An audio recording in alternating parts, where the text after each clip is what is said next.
विनंती करतो. आपल्या ग्रामीण साहित्य संमेलनानिमित्त उपस्थित जे उद्घाटक म्हणून आपल्याला लाभले असं आपला अभिमान पद्मश्री पोपटरावजी पवार या संमेलनाचे अध्यक्ष मराठी साहित्याचे गाढे अभ्यासक माननीय प्राध्यापक डॉक्टर श्रीजी लांडगे, महाराष्ट्र साहित्य परिषदेचे अध्यक्ष किशोरजी मरकड, ज्यांच्या नियोजनातून प्रेरणेनं हे साहित्य संमेलन होतंय असे स्वागताध्यक्ष जे स्वतः साहित्यिक आहेत असे रामदासजी कोतकर, आणि सुनीलचं नाव आता घ्यावं लागेल कारण त्याने माझी स्तुती केलेली आहे. त्यामुळे सुनीलजी जासगे मला वाढदिवसाच्या शुभेच्छा दिल्या, सर्वांचा आभारी आहे. आजकाल वाढदिवस लपवायचं म्हटलं तरी लपत नाही, फेसबुक आणि व्हॉट्सअपमुळे ती सोय नाही. त्यामुळं फार समाजावर दाब आलेला आहे. तरुणांचे तर होतात, पण आता जुन्यांचे सुद्धा वाढदिवस व्हायला लागले, आणि ज्यांनी लहानपणी कधी केक सुद्धा पाहिला नव्हता त्यांना आता वृद्धपणी केक कापण्याची वेळ आली. हा बदललेला एक समाजाचा सगळा प्रकार आहे.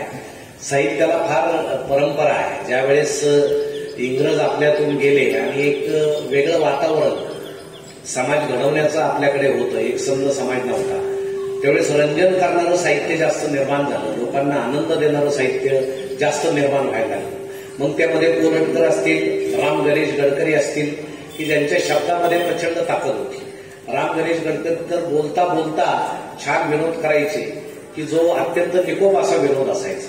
त्यांच्या भावाच्या उशीखाली एकदा विंचू निघाला आणि तो भाऊ घाबरून सकाळी म्हटला गडकरींना, माझ्या उशीखाली विंचू निघाला. तर गडकरी म्हटले, दगडाखाली दुसरं काय निघणार आहे. की असे छान छान त्यांनी एका साहित्यिकावर काहीतरी लिहिलं, साहित्यिक संतापले. दुसऱ्या दिवशी गडकरी समोर भेटले. गडकरी त्यांना म्हटले, नमस्कार. साहित्यिक म्हटले, मी मूर्खाशी बोलत नाही. गडकरी म्हटले, पण मी बोलतो ना. म्हणजे या ज्या सगळ्या गमती आहेत रंजनाच्या, ह्या तिथपासून ज्या सुरू झाल्या त्या अगदी आत्रे असतील, पु ल देशपांडे असतील, दमा मिरासदार असतील, शंकर पाटील असतील, हे रंजन निर्माण करणारे जे साहित्यिक होते यांची पूर्वीच्या काळामध्ये फार चलती होती. आत्रेंच्या बाबतीत तर आत्रे राजकारणातही होते, आत्रे साहित्यातही होते, आणि त्यावेळेस राजकारण अतिशय चांगलं असायचं. आमचे उपसभापती पवारसाहेब इथं आहे, त्यावेळेस विरोधकाला शत्रू समजण्याची पद्धत नव्हती, विरोधकाला विरोधकच समजायचे. आता फार जीव एकमेकाचा घ्यायला लागले. महाराष्ट्रात सध्याची परिस्थिती पाहिली तर असं साहित्य संमेलन त्या पार्श्वभूमीवर होतंय याची बातमी आमचे पत्रकार मित्र निश्चितपणे देतील याची मला खात्री आहे, कारण आता पेपरमध्ये सुद्धा जागा नाही. आम्ही आता गुवाहाटीच्या बातम्या द्यायला लागलो, तिथून कुठं पळतील तिथल्या बातम्या आम्ही देणार. म्हणजे आम्ही इथं असलो तरी आता त्यांच्या मागे आम्ही पळत आहोत, आणि आपल्याला फार पंचायती करायची सवय असल्यामुळं आपला दिवसभर आता टीव्ही सुरू आहे की काय गंमत होणार आहे, कारण आपल्या समोरचा खड्डा काय बुजणार नाही. त्यांची बंडखोरी शमली काय नाही शमली काय, आपल्याला तो खड्डा बुजवावा लागणार आहे हे सत्य आहे. पण आपण हे विसरतो. पण त्या काळी आत्रेच्या वेळेस यशवंतराव चव्हाण मुख्यमंत्री होते आणि औरंगाबादला एक सभा होती. त्यावेळेस आत्रे मोटारीतून औरंगाबादला गेले. त्यावेळेस मोटारींना एसी नव्हता, काचा उघड्या असायच्या. सगळी धूळ आत्रेंच्या चेहऱ्यावर बसली, आणि औरंगाबादला सभेत गेल्याबरोबर ते उभे राहून म्हणाले की मला ओळखलं का मी आत्रे आहे, कारण या धुळीनं बहुतेक तुम्हाला मी ओळखता येणार नाही, आणि ही सगळी कृपा चव्हाण साहेबांच्या सरकारची आहे. रस्तेच असे आहे की मी सगळं धुळीनं वापलो आहे. त्यावेळी चव्हाण साहेब नंतर भाषणात असं म्हणाले की आत्रे साहेब, तुम्ही आम्हाला कायम धूळ चालता, एकदा तरी आम्हाला तुम्हाला धूळ चालण्याची संधी मिळाली, हे काही कमी नव्हतं. म्हणजे हे असं छान त्यांचं वातावरण त्या काळात सुद्धा होतं. विधानसभेमध्ये एक सभापती ज्यावेळेस एक आमदार प्रश्न विचारायला उभे राहायचे, सभापती सांगायचे खाली बसा. आमदार संतापायचे, पुन्हा उभा राहायचे. सभापती सांगायचे खाली बसा. 10 वेळेस असला आमदार संतापले, म्हटले तुम्ही मला बोलू देणार की नाही. तर सभापती म्हटले की तुमचा देह स्थूल आहे, तुमच्याकडून मी व्यायाम करून घेतोय, तुम्ही सगळ्यात उशिरा बोला, अजून 5-10 वेळेस मी तुम्हाला खालीवर करायला लावणार आहे. असं ते सगळं छान वातावरण त्या काळात होतं. पण ते वातावरण आता संपलं. यशवंतराव चव्हाण स्वतः लिहायचे. ज्यावेळेस ते संरक्षण मंत्री असताना परदेशात निघाले त्यावेळेस वेणूताई त्यांच्या पत्नी त्यांच्या मागे लागले की मला परदेशात यायचं. आता आजचा मंत्री असता तर तो सगळं गावच परदेशात नेऊ शकतो, परंतु यशवंतराव चव्हाण पत्नीला असं म्हटले की मी संरक्षण मंत्री आहे म्हणून केंद्र माझ्यावर खर्च करणार आहे, तुझा सरकारशी काय संबंध आहे म्हणून सरकारनं तुझ्यावर खर्च करावा. तर वेणूताई तरी हट्टाला पेटल्या. मग म्हणे आपण आपल्या पैशानं जाऊ. त्यांनी पासबुक मागवलं आणि यशवंतरावांनी पाहिलं की एकाच बाजूला जाता येईल एवढं विमानाचे तिकिटाचे पैसे त्यांच्या पासबुकवर शिल्लक होते. मग ते विनोताईंना म्हटले मी तिथं जाईल, पण तिथून तुला पत्र लिहीन, जे जे मी पाहिजे ते तुला पत्र लिहीन, आणि पत्राच्या रूपानं जशी तू माझ्याबरोबर आहेस असं तुला वाटेल. मग गेल्यानंतर जिथं जिथं यशवंतराव गेले तिथलं पत्र ते वेणूबाईला लिहायचे. वेणूताईच पत्र असं एक त्यांचं छान जुनं पुस्तक आहे. ते पुस्तक जर वाचलं तर त्यातून सगळी राज्याची, केंद्राची, देशाची, जगाची परिस्थिती समजते आणि पत्नीविषयी प्रेम सुद्धा समजते. म्हणजे हे खरं सगळं साहित्य त्या काळामध्ये यांनी निर्माण केलं. असं सांगितलं जातं की शरद पवार साहेब नेहमी आठवण सांगतात की आम्ही ज्यावेळेस मंत्रिमंडळाच्या बैठकीला जायचो, यशवंतराव साहेब पहिला प्रश्न विचारायचे, या आठवड्यात तुम्ही कुठलं पुस्तक वाचलं? म्हणजे राजकारण्यांनी सुद्धा वाचावं, म्हणजे ते सुसंस्कृत होतील आणि फार सुसंस्कृत भाषेत बोलतील असा त्यावेळेस त्यांचा हेतू असावा. आता वाचनच सगळं संपल्यामुळं कशी भाषा समोर येत आहे हे आपण पाहता. अगदी म्हणजे तुमची भाषा जर समृद्ध करायची असेल तर तुम्ही टीव्ही लावा. छानपैकी हा काय बोलला, त्यानं किती शिव्या दिल्या, मग यानं पुन्हा त्याला किती शिव्या दिल्या, दमबाजी कशी चालली. म्हणजे ज्यांना आम्ही आदर्श म्हणतो असे माणसं आता आदर्श राहिले नाही. मग यामध्ये साहित्याचं काय काम आहे, तर साहित्यानं आता निर्भीडपणे बोललं पाहिजे. साहित्यिकानं सत्याच्या जवळ गेलं पाहिजे, जे आहे ते दाखवलं पाहिजे. मी बोललो म्हणजे मला कुठला तरी सरकारी पुरस्कार मिळणार नाही, मी काहीतरी निर्भीड लिहिलं म्हणजे मी पुरस्कारापासून वंचित राहील याचा विचार न करता आमच्या सामान्य दुबळ्या उपेक्षित लोकांचं दुःख त्या साहित्यामध्ये आलं पाहिजे. म्हणून ज्यावेळेस विनोदी साहित्य संपत गेलं, पु ल देशपांडेंना ज्यावेळेस ते एका ट्रस्टचे फॉर्म ते भरत होते, 8 दिवस नुसतेच फॉर्म भरायचे, त्यावेळेस एकानं फोन करून विचारलं, मुलं तुम्ही कसे आहात? हे म्हटले मी फॉर्मात आहे. म्हणजे इतके छान टिपिकल गोष्टीतून ते विनोद निर्माण करायचे, आनंद निर्माण करायचे. या साहित्यिकांनी भरपूर आनंद समाजाला दिला. मग समाजात फक्त आनंद आहे का? त्याच वेळेस दलित साहित्य निर्माण झालं आणि दलित साहित्यामध्ये गावकुशा बाहेरच्या ज्या वेदना आहेत त्या दलित साहित्यामध्ये यायला लागल्या आणि त्या वेदना पाहून लोक अक्षरशः हक्कून गेले की इतकं भयानक वास्तव दलित साहित्यानं दाखवलं दलितांच्या बाबतीमध्ये की जे आपल्या समाजाला माहीत असूनही तो समाज ते समोर आणायला फार अनुत्सुक असायचा. ते दलित साहित्यिकानं समोर आणलं. पण नंतर दलित साहित्यिकांना जसे जसे पुरस्कार मिळायला लागले तसं दुःख देखणं करण्याची सवय लागली. कधी कधी दुःख नसताना सुद्धा ते दाखवण्याची सवय लागली. म्हणून त्यामध्ये सुद्धा हळूहळू कुठेतरी शेवाळीपणा येत गेला आणि ग्रामीण साहित्याचा त्याच काळात उगम झाला. गलत ठोकळ असतील किंवा आजकालचे फार सदानंद देशमुख असतील, शेतकऱ्यांचे दुःख त्यांनी दाखवायला सुरुवात केली. आमच्या शेतकऱ्यांचे दुःख कोण दाखवेल? आमच्या शेतकऱ्यांना कोण वाली आहे? आणि महात्मा फुले असं म्हटले होते की ज्यावेळेस शेतकऱ्यांची मुलं राजसत्तेवर जातील त्यावेळेस शेतकऱ्यांचे दुःख कमी होतील, अडचणी कमी होतील. तसं काही होताना दिसत नाही. हे जे सगळे राजसत्तेवर बहुतेक आहेत ते शेतकऱ्यांचेच मुलं आहेत, पण शेतकऱ्यांचे प्रश्न सुटले असं काही होत नाही. सध्या अशी परिस्थिती आहे, शेतकऱ्यांच्या प्रश्नावर बोलायचा आणि स्वतःचा प्रश्न सोडून घ्यायचा. शेतकऱ्यांचे प्रश्न मात्र तसेच राहतात. शेतकऱ्यांच्या प्रश्नावर बोलून अनेक जण आमदार झाले, जे साधे कार्यकर्ते होते त्यांनी आंदोलन केले आणि आमदार झाले. ज्या शेतकऱ्यांवर साहित्यिकानं लिहिलं त्याला पुरस्कार मिळाले. ज्या शेतकऱ्याचा आभाळाकडे पाहताना फोटो आमच्या फोटोग्राफरनं काढला त्याला पहिलं पारितोषिक मिळालं, पण त्याच्यामुळे काय पाऊस पडला नाही. शेतकऱ्यांच्या अडचणी तशाच राहिल्या, दुःख तसंच राहिलं. म्हणून आजच्या साहित्यानं आता तरुणांच्या समस्येकडे वाढण्याची फार मोठी गरज आहे. या निंबळक गावामध्ये साहित्य संमेलन जरी होते तरी या ठिकाणी तरुणांची संख्या अतिशय कमी आहे. आता तरुण कुठं असतील? अनेक जण टपरीवर उभे असतील, अनेक जण मोबाईलमध्ये असतील, कारण आता आम्हाला आभासी जगाची जास्त आवड लागलेली आहे. जे मोबाईलवर आम्हाला प्राप्त होते ते प्रत्यक्ष ऐकायचं कशाला अशी शंका आता तरुणांना यायला लागली. म्हणून ते आता कुणाच्याही समोर बसायला तयार नाही, कुणाचंही भाषण ते तास तास ऐकायला तयार नाही. आता आमच्यासारखा बोलायला लागला म्हणजे भगिनींना असं वाटेल मध्ये जाहिरात नाही, काय नाही, सिरियल नाही, कुणी रडत नाही. हा ठोकळा किती वेळ आपण पाहायचा? त्यापेक्षा सिरियल पाहिलेली बरी. हा एकच माणूस पाहायचा किती वेळ? ही मानसिकता आपली झालेली आहे आणि त्या फेसबुक आणि व्हॉट्सअपमुळे आपल्याला जागतिक दुःखाची सवय लागलेली आहे. आमचे तरुण फेसबुक घेतात, आपला चेहरा स्वतःचा चांगला नसला तर त्यावर एखादा सुंदर फोटो आपण टाकायचा, दुसऱ्याचा असला तरी चालेल, कोणी सेन्सॉर करायला नसतं. सुंदर चेहरा पाहून रिक्वेस्ट जास्त येतात, त्यावर जी माहिती भरायची ती खोटी भरायची. आपण शेतकरी असलो तरी MBBS लिहायचं, MD लिहायचं, हॉस्पिटल लिहायचं, ते तपासायला कुणी नाही. हे आम्ही असे खोटेपणाच्या आहारी जातो आणि आम्हाला जागतिक दुःखाची सवय लागते. आमची सख्खी बहीण लग्नाची आहे याचं दुःख आजच्या तरुणांना नाही. ऐश्वर्या रायचं लग्न झालं त्यावेळेस तरुणांना फार दुःख झालं. आता तिचं लग्न झाल्यावर आपल्याला दुःख होण्याचं काय कारण नव्हतं, कारण तिनं त्याच्याशी नाही तर आपल्याशी लग्न केलंच नसतं ना. ज्या गोष्टी आपल्यापर्यंत येत नाही त्याचं आपण दुःख पाळतो कशाला, हा फार मोठा प्रश्न आहे. एखाद्या स्त्रीनं जर फेसबुकवर सहज आपला फोटो टाकला आणि खाली असं लिहिलं मला सर्दी झाली, टाकून पहा. आपला फोटो टाकायचा, खाली द्यायचं मला सर्दी झाली. तासाभरात तुम्हाला जगातून हजारो कमेंट्स येतील.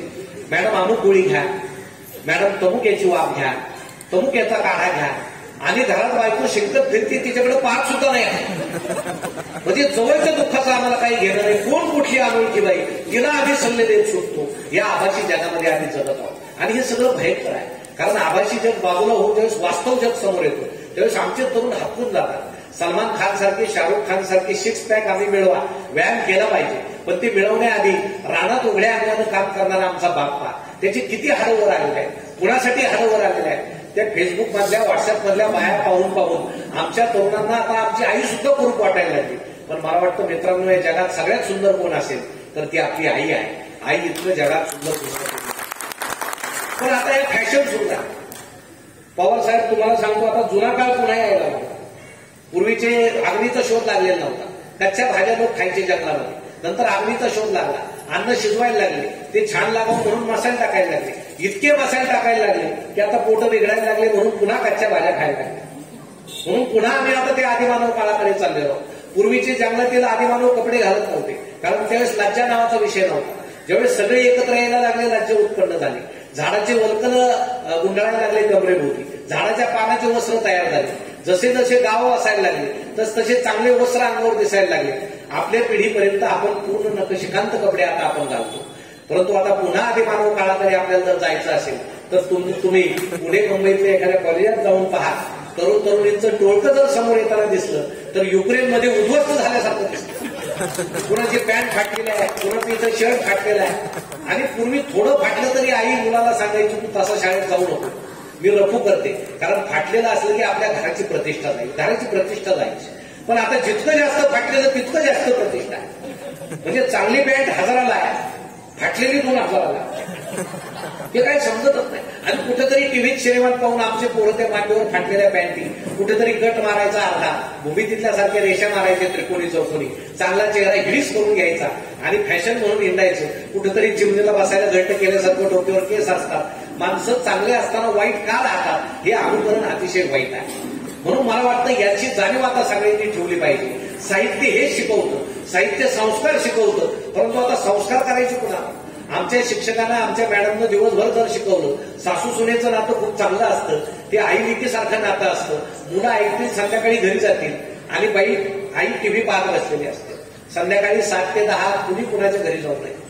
तुम्ही जर गेला तर जगातला सगळ्यात अवघड माणूस आपल्याकडे आला म्हणून तुमच्या चेहऱ्याकडे पाहिलं जाईल. कारण त्यावेळी टीव्हीतल्या पात्राचं आम्हाला घेणं आहे, त्यातल्या रडणाऱ्या बायांचं आम्हाला घेणं आहे. 7 ते 9च्या काळात आम्हाला कुणाचंही घेणं नसतं.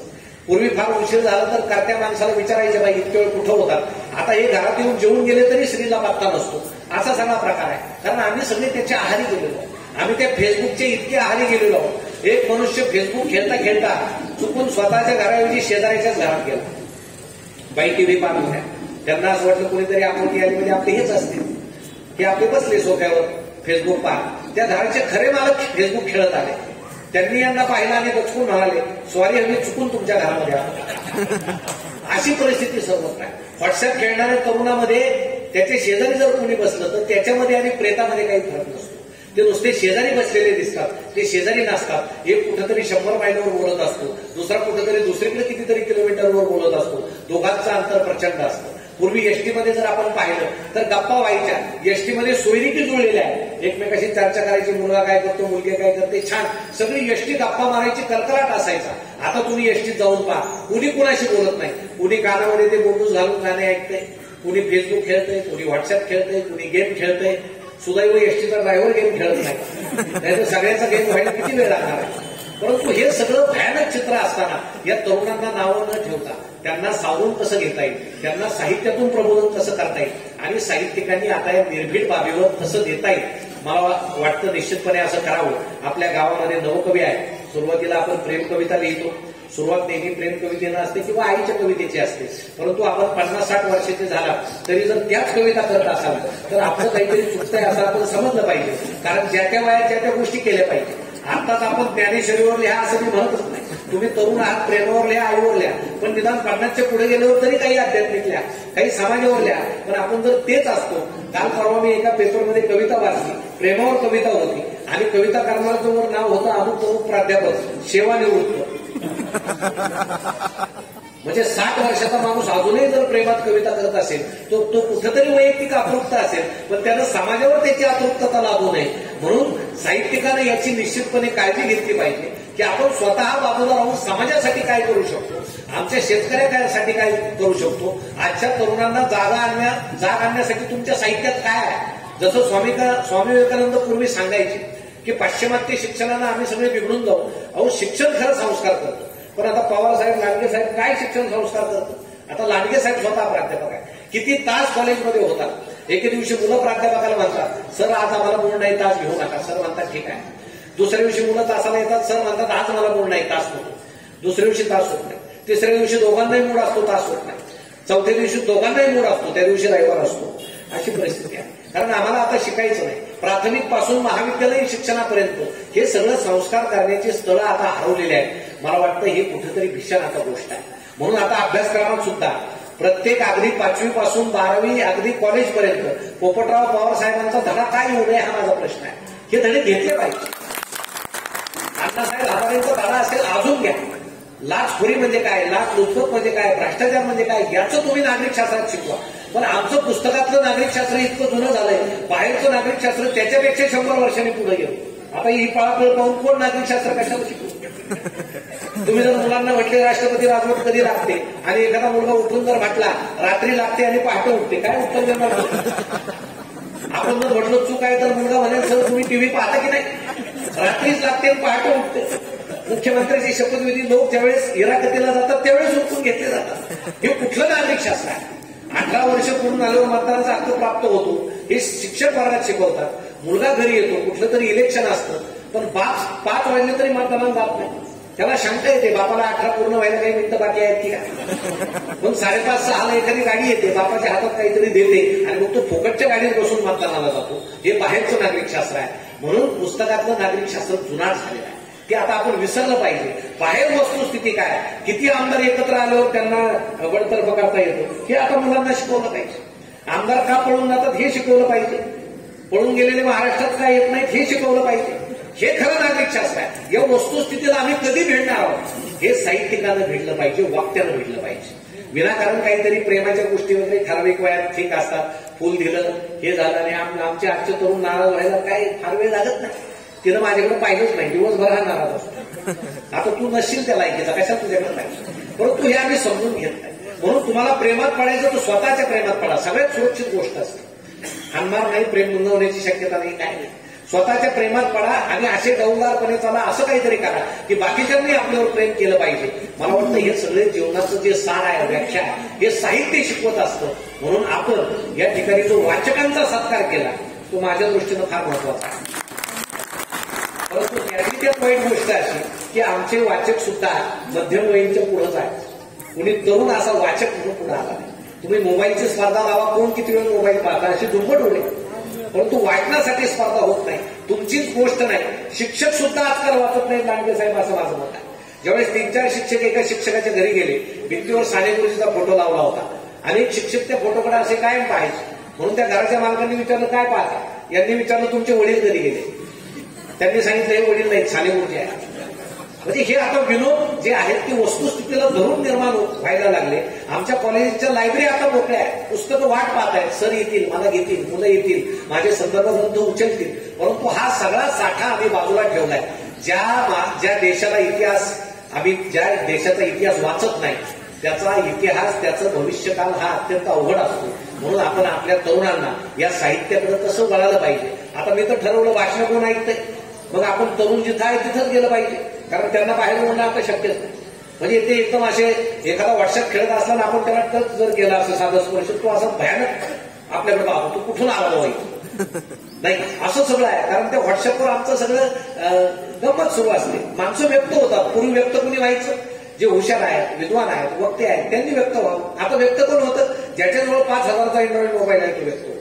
आणि माणसं कधी व्यक्त होतात, रात्री 1-1ला उठा, माणसं व्यक्तच होत असतात. सगळे झोपलेले असताना काय व्यक्त होतं ते समजत नाही. कोणाला श्रद्धांजली व्हायची असली 2 फुलं टाकायची, त्या खाली कोणाचा वाढदिवस असला 4 फुलं टाकायची. फुलं फुकट आहे पण त्यामध्ये भावना असतात. नुसतं आम्हाला समजलं निवडक मधला अमुक सिरियस आहे, लगेच आम्ही पहिल्यांदा माझ्या व्हॉट्सअप ग्रुपवर भावपूर्ण श्रद्धांजली. लोक सांगतात तो अजून आहे, अरे आहे ठीक आहे, डिलीट कर. कारण सगळे जग निघून गेलं पाहिजे. मी आणि मोबाईल आम्ही दोघंच शिल्लक राहिलं पाहिजे. अशी जर तरुणांची मानसिकता असेल तर ती चुकीच आहे. म्हणून तरुणांना जर खरोखर भानावर आणायचं असेल तर साहित्याशिवाय पर्याय नाही. आणि साहित्य जर आवड निर्माण करायची असेल तर अशा छोट्या छोट्या संमेलनाशिवाय पर्याय नाही. म्हणून रामदास जे आपण जे केलेलं आहे किती प्रतिसाद मिळतो, काय होतं, यापेक्षा आलेले लोक आपले आहेत. एक आपल्याला सवय असते, लग्नात कोणी दिसलं की आपण त्याला विचारतो तो नाही आला काय, अरे तो जर आलाच नाही तर त्याला विचारतो कशाला, मी आलोय मला विचारतो. म्हणून जे समोर आलेत ते आपल्या दृष्टीनं महत्वाचे आहे. या समाज जागृतीचं काम अशा छोट्या छोट्या साहित्य संमेलनाकडून निश्चितपणे होईल. जाता जाता लांडगे साहेबांसाठी एक गोष्ट सांगतो. मराठी साहित्याची गाडी अभ्यासक आहेत, आमचे मित्र आहेत, परंतु जे मोठमोठे साहित्य संमेलन होतात त्या संमेलनाचे अध्यक्षांचे भाषण लोकांना कळायला फार अवघड असतात. म्हणून संमेलनाध्यक्षांच्या भाषणाला फारशी गर्दी नसते.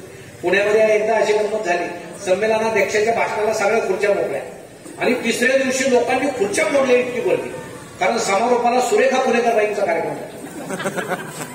आणि त्यावेळेस मग मी असं लिहिलं होतं की अध्यक्षाचं भाषण जर ऐकायचं असेल तर दोन्ही कार्यक्रम एकदा ठेवले पाहिजे, स्वागताला ठेवले पाहिजे. एका बाजूला लावणीवाल्या बाईंना माहिती द्यायचा, दुसऱ्या बाजूला अध्यक्षांना माहिती द्यायचं. लावणीला सुरुवात करायची म्हणजे लोक जमा होतील. एक लावणी संपली की अध्यक्षांनी भाषण सुरू करायचं, यांचं थोडं भाषण संपलं की मग लावणी सुरू करायची, म्हणजे लोक निदान मध्ये मध्ये ते भाषण ऐकतील तरी. मग तो प्रयोग सुरू झाला.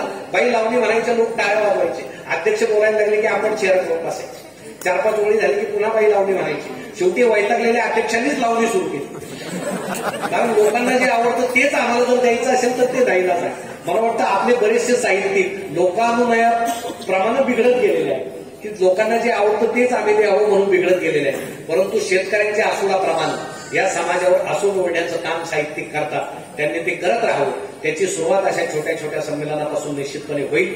म्हणून निंबळकचं, रामदासजी कोतकर आणि त्यांच्या सर्व सहकार्याचं मनापासून मी कौतुक करतो, अभिनंदन करतो आणि थांबतो. धन्यवाद.